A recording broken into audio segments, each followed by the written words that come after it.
teman-teman semua. Saya membuat video ini karena diminta dan desak oleh keluarga besar kami, keluarga besar Bapak Hasan Ali. Paling tidak 3 anak atau mantu beliau berbicara kepada saya secara pribadi.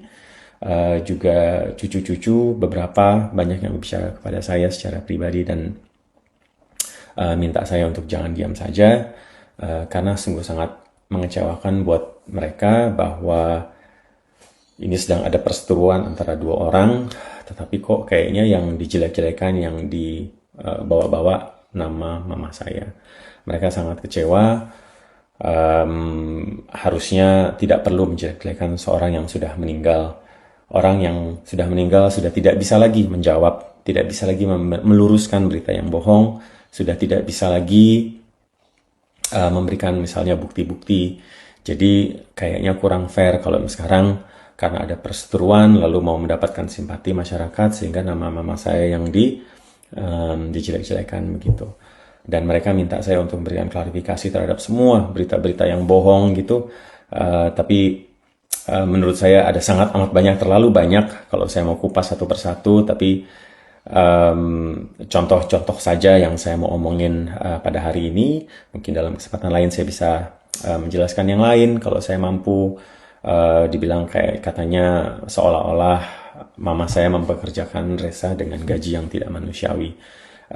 Secara tulus hati dan secara rendah hati saya mau katakan mama saya bukan orang yang seperti itu. Dia sangat amat sayang sama semua keluarganya dia, keluarga besarnya dia, dan dia mau mengajarkan kepada anak-anaknya, cucu-cucunya, keponakan-keponakan gitu ya, untuk semuanya rajin bekerja, bisa bekerja. Bahkan dia juga lah yang mengajarkan kepada saya bahwa anak saya didik untuk bekerja. Oleh sebab itu anak saya semenjak dia SMP, dia sudah kerja di Burger King atau di Hungry Jack's namanya kalau di tempat kami di sini.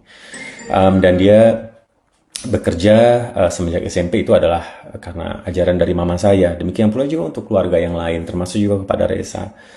Teman-teman, saya cukup bersyukur, saya sangat bersyukur bahkan bahwa kami semuanya, saya juga diberkati Tuhan, cukup kami bisa, kalau misalnya pun kami diminta oleh mama kami untuk, Riko tolong kirimin mama uang bulanan untuk bayar gaji karyawan, bayar gaji supir misalnya, tanpa mau kedengaran sombong, saya bisa kok kirim uang ke Indonesia untuk gaji seorang supir dengan gaji yang normal. Jadi mama saya bukan butuh supir murah, dia bukan butuh supir murah. Karena kalau dia cuma butuh supir, dia tinggal telepon kami salah satu dari anaknya, bukan hanya saya saja, dan kami mampu tanpa terkedengaran sombong.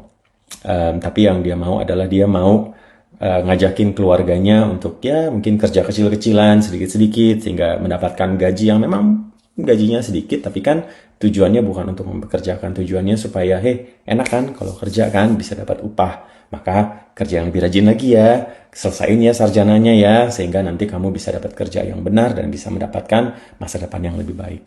Secara tulus saya katakan itu adalah niat baik mama saya, tidak ada dia berniat jahat sama keluarga besarnya. Hal yang lain lagi misalnya masalah katanya disuruh tinggal di gudang. Kalau saya boleh jelaskan sama teman-teman bahwa mama saya itu memiliki sebidang lahan begitu, dan rumahnya di satu sisi, lalu di sisi lahan yang satu lagi pada waktu itu diminta oleh orang yang paling ibu saya cintai, yaitu mamahnya dia, jadi nenek saya, untuk membangun paviliun-paviliun di lahan sebelah. Jadi pavilion itu size-nya, bentuknya itu sesuai dengan permintaan dari nenek saya. Jadi memang saya katakan memang tidak terlalu mewah, tidak terlalu besar, tetapi bukan juga gudang. Jadi di situ ada tempat tidurnya, di situ ada kulkasnya, di situ ada TV-nya, lalu di depannya ada ruang tamunya, lalu ada meja dan kursi untuk tamu dan seterusnya. Dan pavilion-pavilion yang lain pun bentuknya sama, bentuknya identical semua.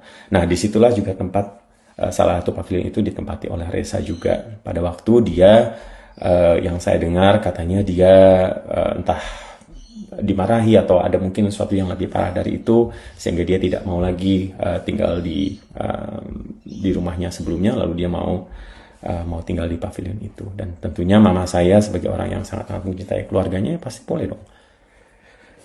Jadi kalau kita bicara secara jujur gitu ya, bisa kelihatan sekali kok kalau mama saya itu sangat amat menyayangi semua anggota keluarga besar kami, baik ya keluarga besar dari Pak Hasan Ali, tapi juga terutama dari Bu Susiani juga, termasuk juga Resa gitu.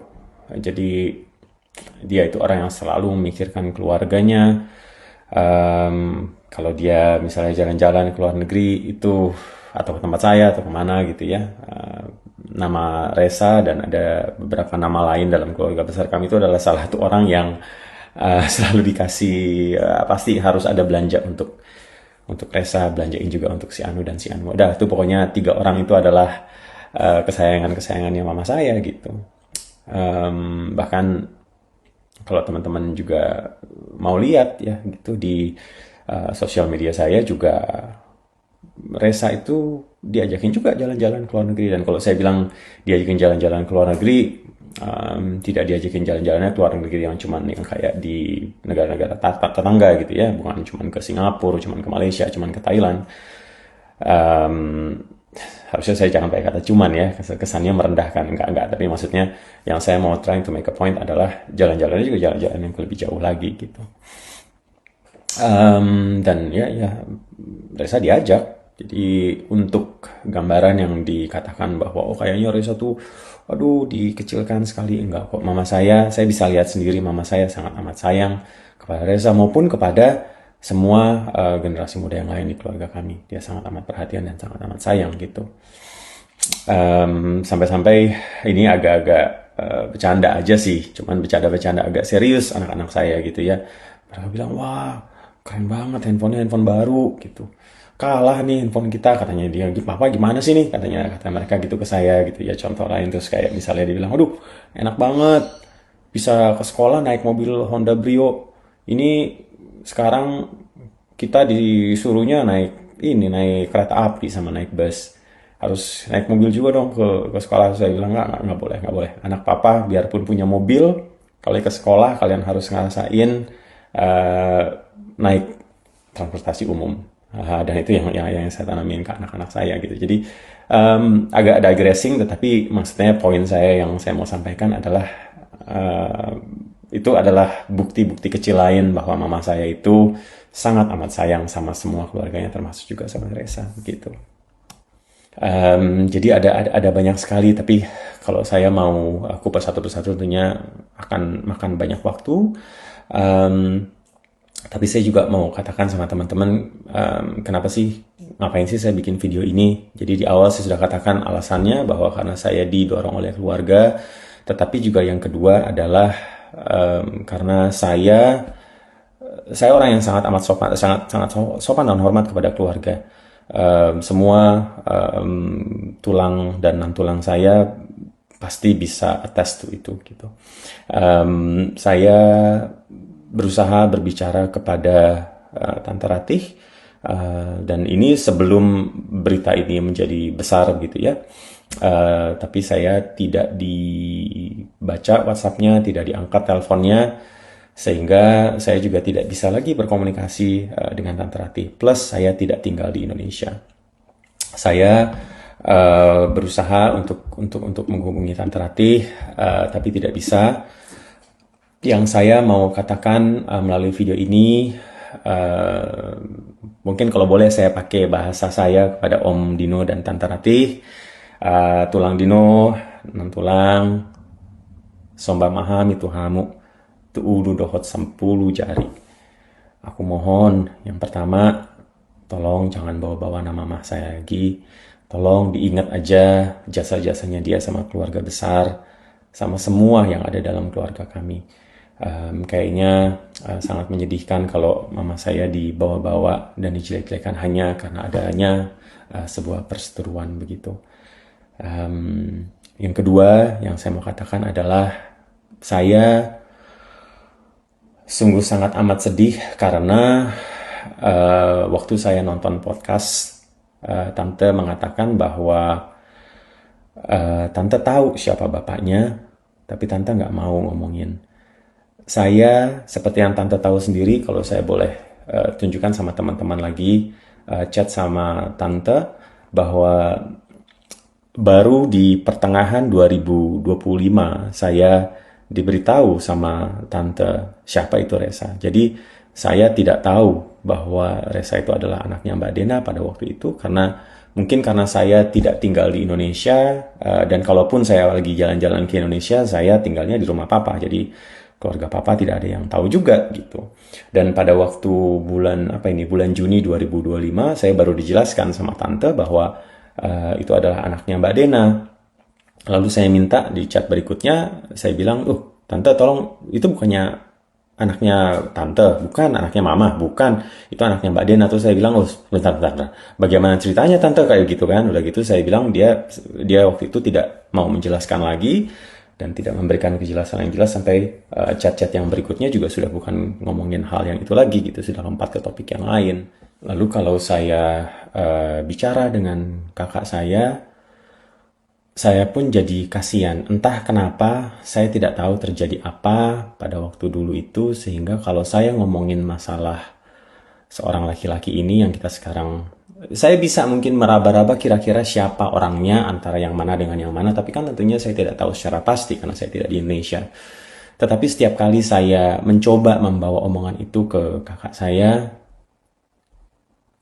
sangat amat sedih sekali langsung gitu loh. Dia nggak mau bicarain, dia seperti ada, anggaplah bahasa awamnya, sebenarnya saya bukan seorang medical practitioner gitu ya, tapi seperti orang yang PTSD begitu.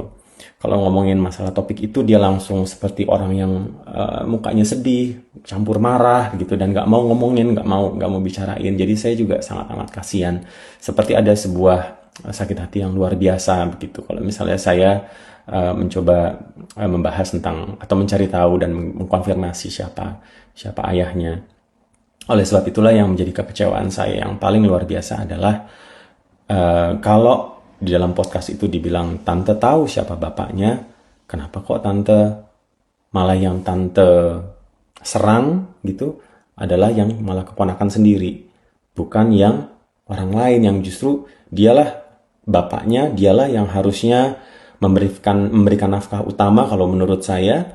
Dialah yang seharusnya bertanggung jawab, tetapi sekarang sudah kakak saya ditinggalin, dan kakak saya harus menanggung beban yang luar biasa, dan sekarang dijatuhkan lagi, bukan malah dilindungi. Karena kalau saya pikir-pikir, kalau misalnya di dalam keluarga lain gitu ya, logisnya adalah kalau sesuatu terjadi seperti itu terhadap apalagi keluarga perempuan, maka semuanya harus melindungi begitu. Ini yang harus bertanggung jawab adalah yang laki-lakinya. Dan yang saya bingung, kok kalau tante tahu laki-lakinya siapa, seharusnya yang diserang yang laki-laki itu. Harusnya justru keponakan sendirilah yang dilindungi. Itu pemikiran saya. Saya tidak tahu teman-teman. Saya juga kalau baca komen-komen gitu ya, kadang saya agak sedih kalau ngelihat komen perempuan, ibu-ibu itu, terutama single moms gitu ya. Karena saya berpikir ya seharusnya ini berempati dengan ada seorang ibu yang merawat anaknya, apapun kesalahan dia di belakang. Kalau prinsip saya sih, let the first one who is without sin cast the first stone. Itu kalau menurut saya. Tapi itu mungkin ajaran agama saya. Mungkin kalau di ajaran agama lain bukan seperti itu. Saya tidak bisa komen.